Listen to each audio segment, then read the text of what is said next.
Selamat pagi anak-anak. Bagaimana kabarnya hari ini? Ibu harap kalian dalam keadaan yang sehat. Hari ini kita akan belajar tema F, merawat hewan dan tumbuhan. Subtema 2, merawat hewan. Pembelajaran 2, merawat hewan. Sebelum kita memulai pembelajaran, yuk kita buat komitmen terlebih dahulu. Komitmennya adalah saya akan belajar menerima keberagaman teman di sekolah. Sebelum kita memulai pembelajaran, yuk kita berdoa terlebih dahulu. Jangan lupa ya untuk bersikap yang baik, yaitu melipat tangan dan menutup mata. Apakah kalian sudah siap? Marilah kita berdoa. Dalam nama Bapa dan Putra dan Roh Kudus. Amin. Allah Bapa yang baik, Allah Bapa yang bertahta di kerajaan surga, terima kasih Tuhan atas berkat-Mu hari ini, sehingga kami dapat bertemu bersama Ibu Guru dan teman-teman, walaupun secara virtual. Tuhan Yesus, berkatilah kami sepanjang hari ini untuk belajar dengan baik dan memahami apa yang dijelaskan oleh Ibu Guru. Amin. Santa Maria della Strada, doakanlah kami. Amin. Tujuan pembelajaran pada hari ini adalah bahasa Indonesia, membaca dongeng tentang binatang dengan seksama. Lalu selanjutnya menjelaskan nilai moral yang terkandung dalam dongeng. Pendidikan Pancasila dan Kewarganegaraan menyebutkan contoh sikap tidak menerima keberagaman karakteristik individu. Nah, anak-anak, sebelum kita mulai pembelajaran, yuk kita lihat video berikut ini.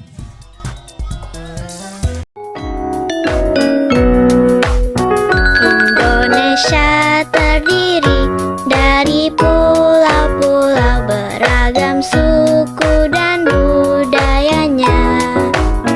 Ada suku modern, sukanya main gadget. Yang tradisional, jaga adat istiadat.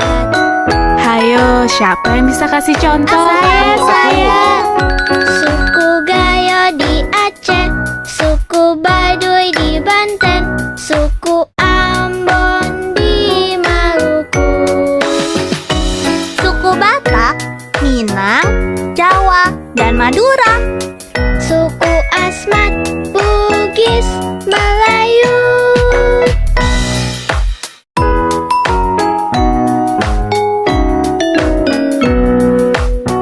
Tiap suku memiliki macam-macam budaya, baju, lagu, tarian, dan bahasa. Rumah adat, alat musik, senjata tradisional, makanan khas, dan juga legenda. Kita mulai dari bajunya yuk. Kebaya dari Jawa, dari Sunda juga ada. Kalau ulos dari Sumatera. bahasa daerahnya juga banyak sekali. Bahasa Jawa, Batak, Sunda, Bali.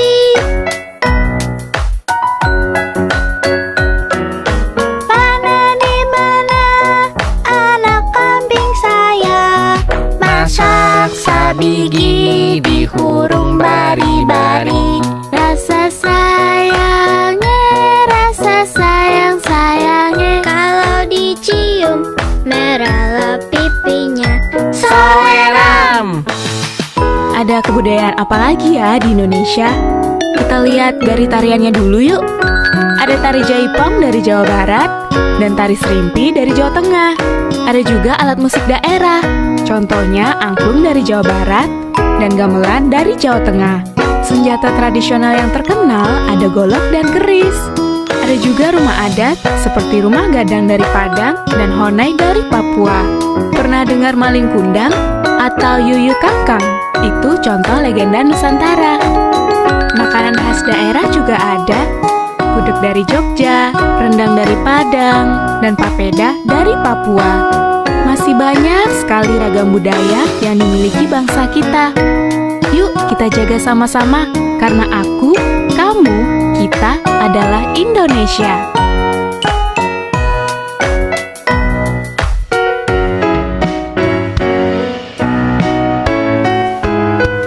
Hargai keragaman bangsa. Jangan kita saling mencelah. Cintailah budaya kita. Berteman dengan siapa saja. Indonesia terdiri dari pulau-pulau beragam suku dan budayanya. Tapi kita semua satu Indonesia. Jangan lupa Bhinneka Tunggal Ika. Nah, anak-anak, bagaimana lagunya? Bagus sekali ya. Apakah kalian tahu Indonesia adalah negara kepulauan yang memiliki keragaman budaya, ras, suku, bangsa, kepercayaan, agama, dan bahasa sesuai semboyan kita, yaitu Bhinneka Tunggal Ika. Maka, meskipun memiliki keragaman budaya, Indonesia tetap satu. Nah, anak-anak, kemarin kalian sudah belajar tentang sikap menerima keberagaman karakteristik individu. Hari ini kita akan belajar contoh sikap tidak menerima keberagaman karakteristik individu. Yang pertama adalah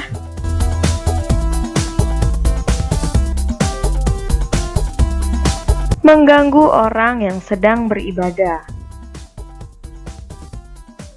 Lalu contoh yang kedua adalah bisa dilihat dari gambarnya, ada anak yang sedih dan ada anak yang sedang bermain dengan teman-temannya di belakang. Apa ya kira-kira? Benar sekali, bermain hanya dengan teman yang disukai saja. Lalu selanjutnya ada gambar anak yang sedang bermain sendiri. Lalu ada temannya yang lain ingin bermain bersama tapi tidak boleh. Nah, benar sekali, hanya mau berbagi mainan kepada teman yang berasal dari suku yang sama. Nah, anak-anak, contoh-contoh yang Ibu sebutkan tadi adalah contoh sikap tidak menerima keberagaman karakteristik individu. Nah, ini adalah sikap-sikap yang harus kalian hindari ya. Selanjutnya, kita akan belajar tentang dongeng. Apa itu dongeng? Dongeng adalah bentuk cerita tradisional atau cerita yang disampaikan secara turun-temurun.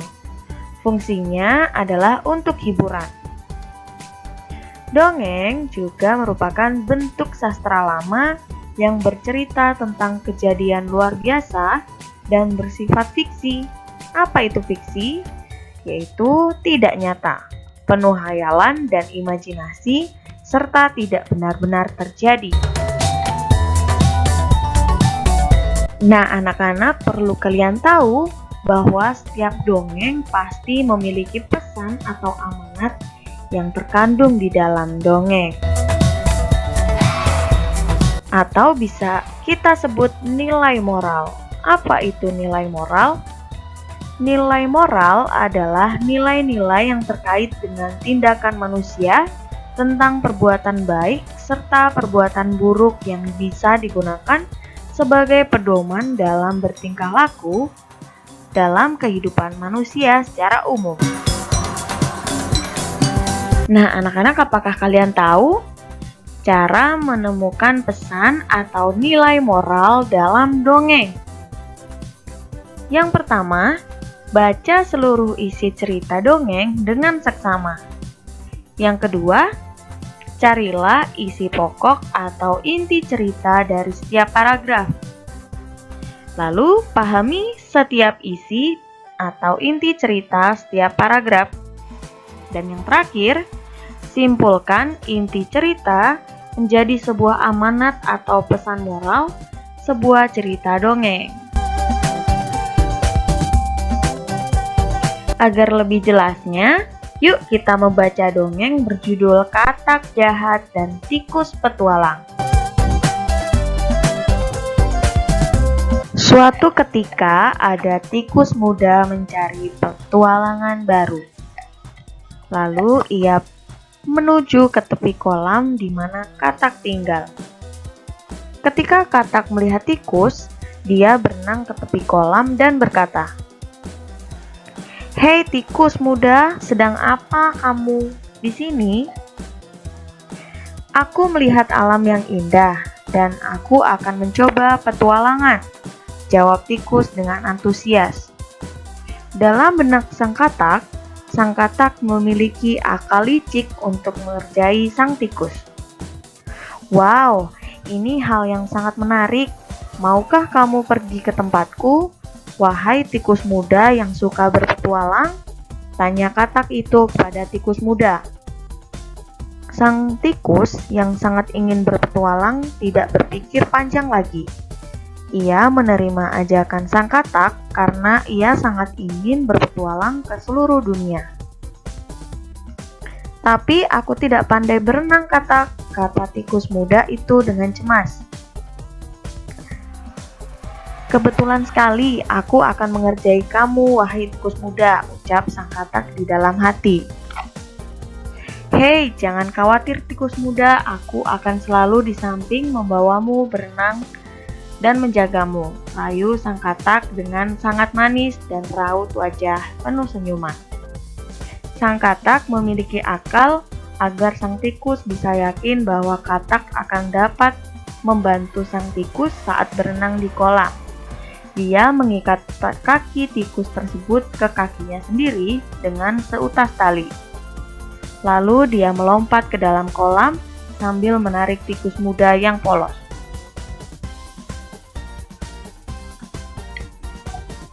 Tikus muda terombang-ambing di kolam dan sesekali tenggelam, kemudian ditarik ke permukaan lagi oleh Sang Katak. Lalu kembali terombang-ambing dan begitu seterusnya. Sang tikus yang terbawa-bawa berenang bersama Katak akhirnya merasa cukup dan ingin kembali ke pinggiran kolam. Tetapi Sang Katak yang jahat memiliki rencana lain. Dia kemudian menarik sang tikus masuk ke dalam air dan sang tikus muda memohon ampun untuk melepaskannya ke permukaan. Namun, Sang Katak malah tertawa kegirangan melihat tikus muda tersiksa. Di dalam benaknya timbul akal licik lagi. Aku akan menarik tikus muda ke air yang lebih dalam lagi." Tetapi sebelum sempat Sang Katak membawa tikus ke air yang lebih dalam lagi, datanglah seekor elang terbang menyambar ke bawah, menangkap Sang Katak. Ketika burung elang mengangkat Sang Katak ke udara, tali yang mengikat di kaki Katak dan tikus terlepas dan membuat tikus yang ikut terangkat ke udara langsung terjatuh ke semak-semak dan sekaligus menyelamatkan sang tikus.